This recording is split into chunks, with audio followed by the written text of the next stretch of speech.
Hi friends, and welcome to the promised flip-through of my first ever zine, assorted in various magical persons and creatures.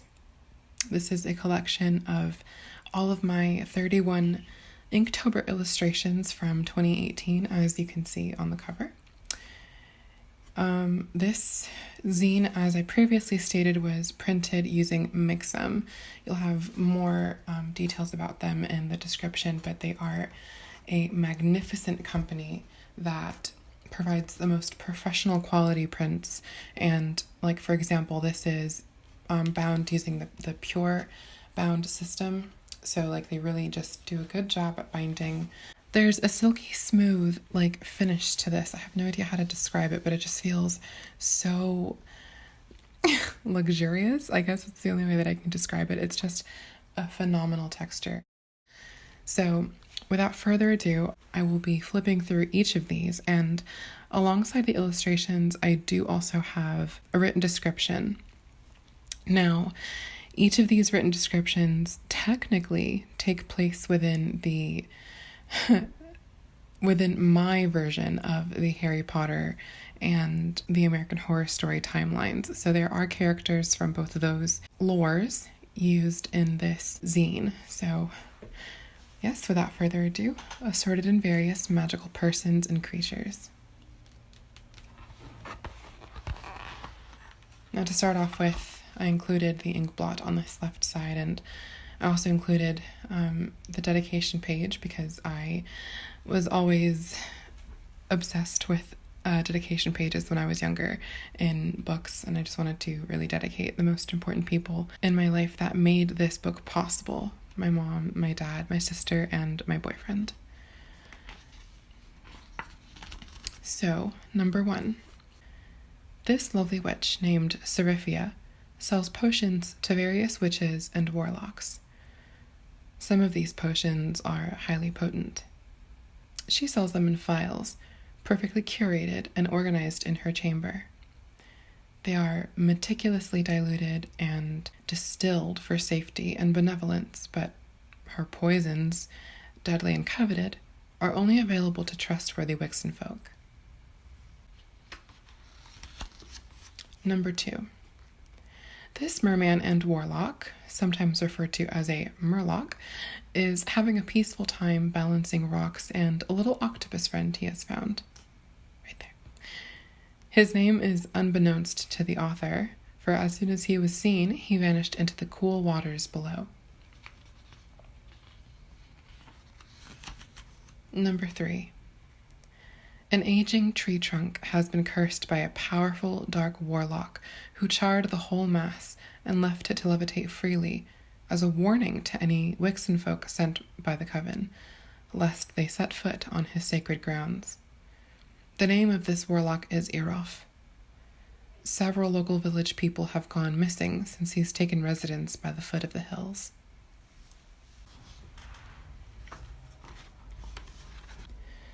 Number 4.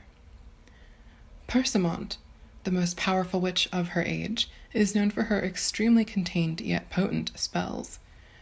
It was unknown to all the witches of her coven how she came about wielding such power, but she was respected and feared as a result.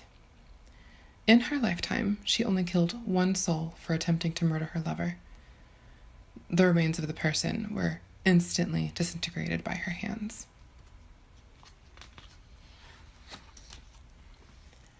Number 5. Her chickens are her best friends. This Filipina-American farmer witch named Dgaya used to keep her powers a secret from her family, but when she finally was caught practicing her magic, her parents did not think much of it besides how novel and neat it was. They embraced her powers and had her use them to help out around the farm. After her daily tasks, she'll often mess around with her chickens and draw when they get tired of her hijinks. Number 6. To combat the largest legion of soldiers in the Western Hemisphere thirsty for witches and their curated ores, this witch decided to cast the most massive spell known to Wixenkind in the year 2067 AD. Elementai Diosa. The witch, named Yatta, died shortly after defeating all the troops and claiming the land they were so desperate to claim and mine. The elemental goddess still reigns this land. Number 7. She is just an exhausted witch named Emory A. Her favorite film is The Craft. Her cat familiar is also tired. Let's just let them rest. Number 8. Featuring the Wizarding World's biggest star, the delectable diva, the singing sorceress herself, Celestina Warbeck. Catch her usually at the Carpet Market stage right off of Horizont Alley and playing over the Wizarding Wireless Network. Number 9. This is the precious little magical snake friend of the author named Zoot. Her species, the horned serpent, are admitted normally into Ilvermorny Academy as pets because they are both helpful and curious creatures with notable intelligence. They can cast hexes with their constantly smoking tails. Number 10. Here is a beautifully giant elemental witch goddess named Namazi, seen creating the perpetually flowing waterfalls and puffy clouds on and about this floating mountain. The animals that reside on this floating mountain all have a brilliant red coloring to their eyes, akin to the salmon of sunset. Her sister, Olga, can be seen in number 26, actually. Number 11. This one sprite and happy witch of Salem's colonial era was one of the unlucky ones to be sentenced to unjust trial, which surely meant death. Her last breath caught here captures her despair as a result of the unabashed cruelty of her town and people. Her name was Catherine Bishop. She was never recorded in history books. Number 12. A merwitch named Hoya has taken a liking to swimming along the shallow waters of what we know as the Great Coral Reef. Her traveling best friend, that she has named Olbo-Iko, loves to splash and create clouds of bubbles that Hoya loves to swim through as they tickle her. This is their favorite little spot. Number 13. These 3 witches of different clans defeated the warlocks of the West with their combined powers of telekinesis. Together, they lifted massive ancient boulders and placed them in an enchanted order around their newly established colony.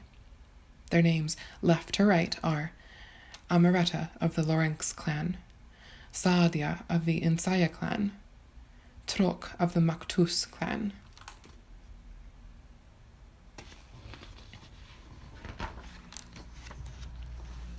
Number 14. Fatima, a notable collector of curated antiques, loves clocks and watches. She loves how silly they are, constantly trying to prove that their time is correct to each other with patient ticks. Those ticks soothe her as she lays by the pool on hot summer days. This watch she is holding is from the year 1897 and was made in France, but she didn't need an inscription to know this information, for she has the power of the sight.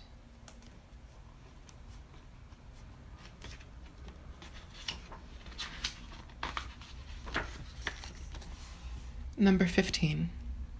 The Goods, both mother and daughter, are known for having their differences. But despite their animosity, they shared a few moments of tenderness before a very weak and very tired Fiona passed on her role as supreme to her daughter Cordelia. Fiona died shortly thereafter.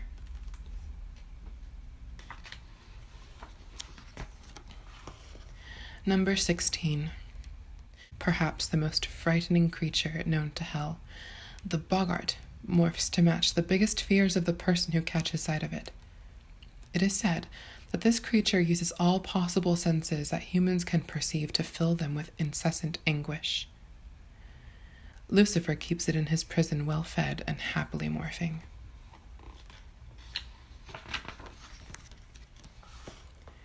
Number 17. Despite constantly talking back to her teachers in slang and obscure references, Folashade is actually the brightest witch of her school and era. Her sass and mischievous attitude previously got her into trouble, but ever since she grew into her powers, her teachers know better than to pick on her or on any of the kids in her little posse.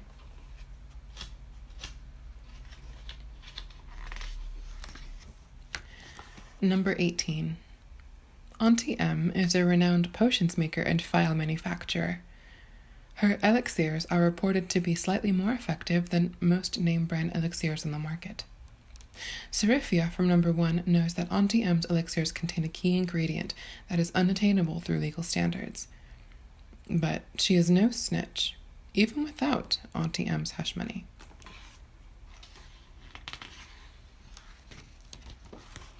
Number 19. Maria has always harnessed the restorative powers of Suspirium. She breathes in heavily and exhales a bewitching charm that quells the most raging fire. This skull belonged to a giant who was burned alive. Maria was his only friend. Number 20. Akari studied various Japanese martial arts throughout her childhood, despite her mother's opposition.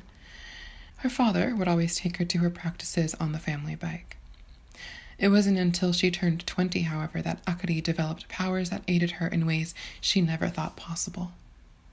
She has since relinquished her role in non-magical martial arts, and now partakes in practices with witches from across the Japanese nation, with both heavy hands and big hearts, like her.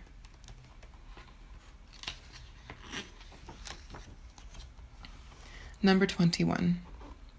Dubbed the succubus of the century, Brienne Koloff has a way of getting just what she wants whenever she wants it. This younger fellow made the mistake of patting her on the bum just as she was getting in line at the grocery store. It can be presumed what Brienne did with him, but he left her apartment dazed and unable to walk normally, and with no recollection as to what she did, except for the lesson that she taught him.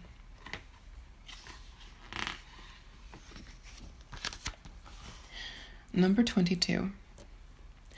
Marcus frequently visits his local Louisiana voodoo shop, but on rare occasions, he makes a trip out to the city for some goods from the Wiccan supply store. He knows better than to pick things up, but this particular marble caught his attention instantly. The marble instantly shone with a brilliant green light, and he had a quick vision of what he would eat the next day. Too bad it's worth 3 times his rent.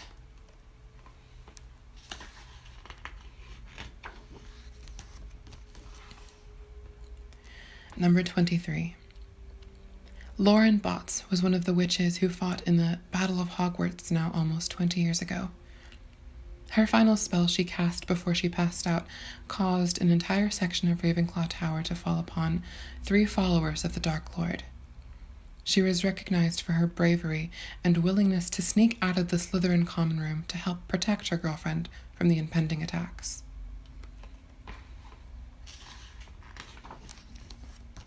Number 24. It seems as though Harriet is always leaving her food to prepare itself while she goes out to garden and sculpt.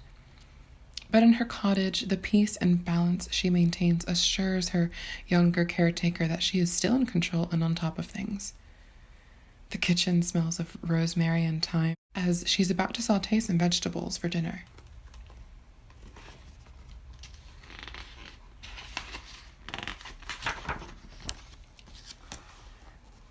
Number 25. Fetty guards the night castle every fortnight, overseeing its spires as it traverses the night sky above the clouds. Her attacks are vicious, oftentimes leaving her victims unrecognizable and mauled. Her style of attack is unique to her, and she is proud of it. If you sneak up on her, chances are this is the last thing you'll see.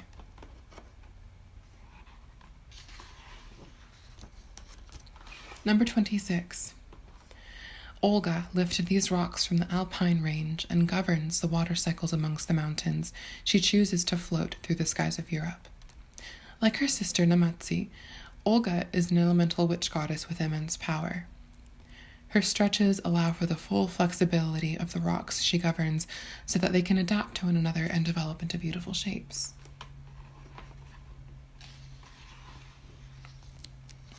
Number 27. Nubase is the elemental witch goddess who causes the phenomena we know as thunder that rumbles our chests and walls.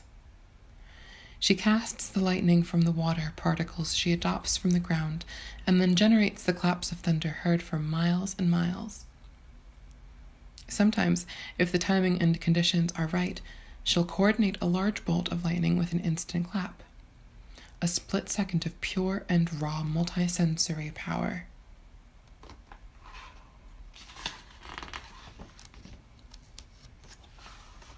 Number 28.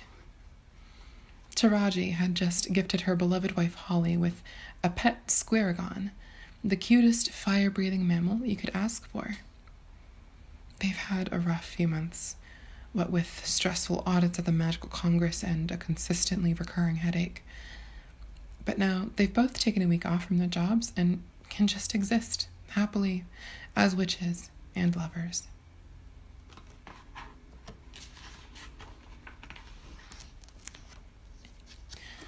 Despite their similar looks, these two lovers, named Malik and Shawn, live to model separately for the Wizarding World's fashionistas and cosmetic gurus, respectively. But their latest shoot has them together, promoting a new line of hair growth serums for warlocks. Thankfully, they were captured well. Their constantly synced jokes had the whole team crying of laughter.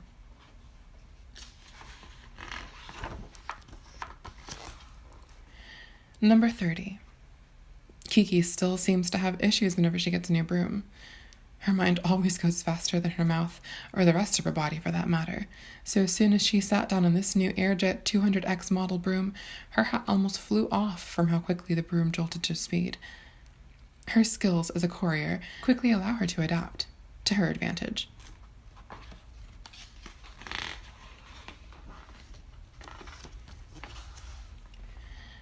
Matera, the mother of all witchcraft and magic worldwide, has various forms and does not look like one specific human.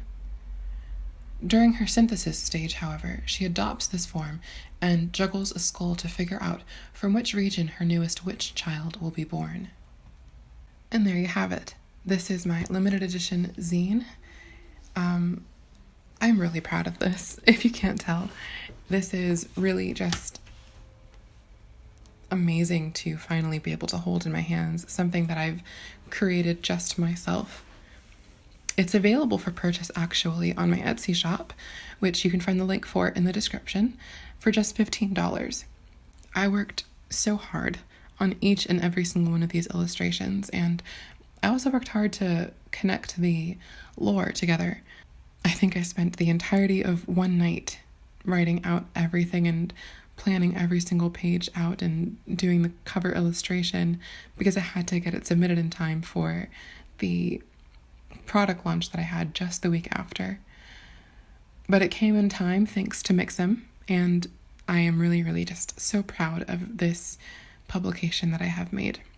I think I still have about, I would say like 18 copies left, so if you want one, be sure to get one soon because they will go fast. Thank you so much for watching this flip through of assorted and various magical persons and creatures, and stay tuned, maybe later this week, for a speed paint.